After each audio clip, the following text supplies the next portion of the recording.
پسندیدہ رشتے کے لیے یا رشتے کی رکاوٹ دور کرنے کے لیے ایک چھوٹا سا عمل ہے، جس کے بیٹے یا بیٹی کا عقد نہ ہوتا ہو تو وہ اس مراد کے لیے 21 دن تک 313 دفعہ اس آیت کو پڑھے۔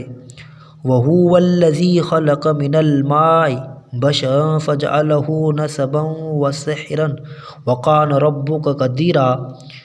اور جس کی بیٹی کا کوئی رشتہ نہ آتا ہو یا رکاوٹ ہو جاتی ہو اور کامیابی نہ ہو تو وہ سورۃ رحمان روزانہ 3 مرتبہ پڑھے اس وقت تک جب تک کامیابی نہ ہو۔ انشاءاللہ جلد کامیابی نظر آئے گی۔ اور نبی کریم صلی اللہ علیہ وآلہ وسلم نے سورۃ رحمان کو قرآن پاک کی دلہن کہا ہے۔